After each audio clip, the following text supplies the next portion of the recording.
प्रिय छात्राओं, मैं डॉक्टर भावना शर्मा, हिंदी विभाग, राजकीय कन्या महाविद्यालय 12। अभी तक अपन ने बीए थर्ड ईयर में जयशंकर प्रसाद द्वारा रचित आंसू के बारे में सामान्य परिचय जाना। इससे पिछली कक्षा में अपन ने जयशंकर प्रसाद जी के बारे में और आंसू के दो अलग अलग संस्करणों के बारे में, वो कब कब छापे गए, कहाँ से वो प्रसारित हुए, इन सब के बारे में अध्ययन किया था। आंसू जयशंकर प्रसाद द्वारा रचित विरह काव्य है। ये जयशंकर प्रसाद की तस्वीर। अब अपन आंसू के प्रथम अवतरण के बारे में विस्तार से पढ़ेंगे। इसकी व्याख्या। नाविक इस सूने तट पर किन लहरों में खेल आया, इस बीहड़ बेला में क्या अब तक था कोई आया। पार कहाँ फिर आऊं, तम में मलिन अंचल में, जीवन का लोभ नहीं वह, वेदना छदम्य में छल में। कठिन शब्द। वेदना यानी कि पीड़ा, छदम्य में छल दूसरों को धोखा देना, मलिन माने कि काला या मैला या अंधकार में। प्रस्तुत अवतरण जयशंकर प्रसाद जी द्वारा रचित विरह काव्य आंसू से अवतरित है। कवि ने विरह जनित प्रेम की वेदानुभूति जब पराकाष्ठा को पहुंच जाती है, तब वह अपने ही व्यथित मन से प्रश्न करते हुए कहता है कि नाविक इस सूने तट पर किन लहरों में खेल लाया, इस बीहड़ बेला में क्या अब तक था कोई आया। है मेरे हृदय रूपी नाविक, है उसने हृदय को एक नाविक यानी नाव चलाने वाले की संज्ञा दी है। तुम मेरे जीवन रूपी नाव को किस उत्ताल तरंगों से होकर इस शून्य तट पर खेकर यानी कि चलाकर ले आए हो। इस सुनसान शून्य सिंधु तट पर क्या आज तक कोई व्यथित व्यक्ति आया है। वह उस नाविक से अपने हृदय से पूछ रहा है, क्या अभी तक कोई भी व्यक्ति इस तट पर आया है। उस पार कहाँ फिर आऊं, तम में मलिन अंचल में, जीवन का लोभ नहीं वह, वेदना छदम्य में छल में। वह बोल रहा है, पूछ रहा है अपने दिल से, अपने हृदय से, इस संसार का अंचल अंधकार के अतीव मलिन हो रहा है। यह संसार छल कपट में व्याप्त दिखलाई पड़ता है। ऐसे अंधकार का निराशा में संसार में अब जीवन के प्रति किसी भी प्रकार का मोह नहीं रह गया। मैं तो ऐसा शांतिपूर्ण स्थान चाहता हूँ, वहाँ पर ना तो छल हो और ना कपट। अपने द्वारा भोगे गए कटु अनुभवों को एकदम भूल सकूं। इस तरह कवि इस विश्व से एकांत की अभिलाषा रखता है। विशेष में जैसा कि पद में साफ अपन को दिखाई दे रहा है, वेदना अनुभूति का मार्मिक चित्रण हुआ है। प्रेम में आघात लोक चित्रण रूपक अतिशयोक्ति अलंकार के माध्यम से हुआ है। आक्षेप अलंकार सरल शब्दावली। कवि प्रसाद ने इसमें आनंद नामक मात्रिक छंद का प्रयोग किया है। अगला पद। प्रत्यावर्तन के पथ में पद चिन्ह न शेष रहा है, डूबा है हृदय मरुस्थल, आंसू नद उमड़ रहा है। अवकाश शून्य फैला है, हे शक्ति ना और सहारा, अपदार्थ तिरुंगा में क्या हो ही कुछ कूल किनारा। पद जैसा कि पूर्व में मैंने आपको बताया, जयशंकर प्रसाद के आंसू खंड काव्य से उद्धृत है या अवतरित है।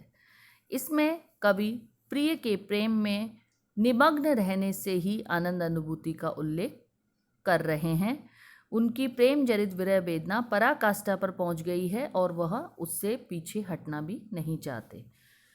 कवि कहते हैं कि मैं प्रियतम के प्रेम में अतीन्द्र लोक में इतने आगे निकल आया हूँ कि पुनः संसार में लौटना चाहूँ तो भी मुझे मार्ग नहीं मिलेगा। अर्थात वह प्रेम के संसार में इतना आगे आ गए हैं कि उनकी वापस लौटने की इच्छा भी नहीं है। जिस हृदय रूपी रेगिस्तान की सिकता पर मेरे पदचिन्ह अंकित थे, वह वहाँ पर भी वे चिन्ह मिट गए और वहाँ पर वेदना रूपी विशाल नद उमड़ रहा है। नद माने नदी। वापस लौटने का मार्ग बतलाने वाले पदचिन्ह नहीं दिखलाई दे रहे हैं। अतः इस प्रेम के सागर में निमग्न रहने से भी मुझे आनंद मिल रहा है। कवि कहते हैं कि मैं अश्रुओं के इस नद को पार कर एक बार फिर पुनः संसार की ओर जाने की अभिलाषा करता हूँ, किंतु मुझे कोई सहारा दिखाई नहीं देता और मुझ में स्वयं भी इतनी शक्ति नहीं है। प्रिय भी मुझे छोड़कर दूर जा चुके हैं। मेरे सिर के ऊपर व्यापक आकाश की शून्यता फैली हुई है और कहीं दूर दूर तक मुझे किनारा भी नहीं दिखाई पड़ रहा है। विशेष हृदय मरुस्थल और आंसू नद में रूपक अलंकार, शून्य फैला में श्लेष अलंकार का प्रयोग हुआ है। कवि ने अपनी नियति आंसू के बहते रहना बताई है। इसी में वह आनंदमग्न रहना चाहता है। अगला पद।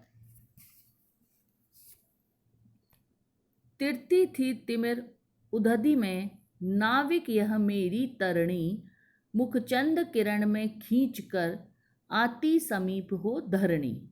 सूखे सिकता सागर में यह नैया मेरे मन की, आंसू का धार बहाकर खेचला प्रेम बेगुन की। तिमिर यानी कि अंधकार, तिमिर उधती यानी अंधकार रूपी सागर, उधती माने सागर, तरणी यानी कि नाव, धरणी अर्थात धरती, सिकता यानी कि रेत राशि। संदर्भ पूर्व, जैसे कि पूर्व में था, अवतरण जयशंकर प्रसाद जी द्वारा रचित, आंसू से संकलित। इसमें कवि ने अपने विगत जीवन की स्मृतियों को दोहराते हुए विरह वेदना की घनीभूत दशा का चित्रण किया है। कवि कहते हैं कि हे मेरे हृदय रूपी नाविक। उन्होंने, जैसे कि मैंने आपको प्रथम पद में बताया था, हृदय को किसकी संज्ञा दी है? नाविक की। तो वह अपने हृदय से बोल रहे हैं, उसे समझा रहे हैं कि हे हृदय रूपी नाविक, आज अंधकार रूपी सागर में अर्थात निराशाओं के समुद्र में मेरी भावनाओं की नाव तैर रही है। जो अंधकार रूपी सागर मेरे अंदर, जो तेरे अंदर समाया हुआ है, उसमें मेरी भावनाओं की नाव तैर रही है। किंतु प्रियतम मेरे समीप थे तो वह नीलम जल के सागर में तैरती थी। तब मैं किनारे पर खड़ा होकर उनके मुख रूपी चंद्रमा की किरण रज्जुओं की ओर देख लेता था। उस समय ऐसा लगता था कि मानो स्वयं धरती ही इस नौका के समीप खींची चली आ रही है। परंतु अब वह स्थिति नहीं रही। अब तो मेरे मन की नाव को वह शुष्क रेत राशि वाली सागर की ओर ले जा रहा है। इस मार्ग पर केवल आंसुओं का प्रवाह है। कवि बताना चाह रहे हैं कि जिस राह पर वह चल रहा है, वह नाविक यानी कि हृदय रूपी नाविक चल रहा है, वो केवल आंसुओं का प्रवाह है। अश्रुधारा बहाकर ही मेरा प्रेम असहाय सा बनकर उस ओर खिंचा चला आ रहा है।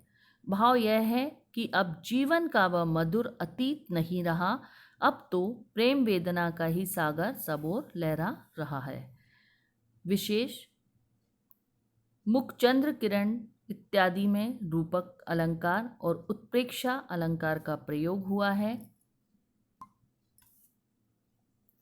विरह वेदना से व्याप्त जीवन में विगत मधुर स्मृतियों का सहारा मिल जाने से उत्पन्न आशा की व्यंजना हुई है। तो छात्राओं, आज हमने जयशंकर प्रसाद द्वारा रचित आंसू काव्य के प्रथम, द्वितीय और तृतीय पद का अध्ययन किया। उसकी सप्रसंग व्याख्या, संदर्भ, कठिन शब्द, प्रसंग, व्याख्या, विशेष आदि जो भी इसमें थे वो मैंने आपको समझाए। उम्मीद है ये आपको समझ में आया होगा। धन्यवाद।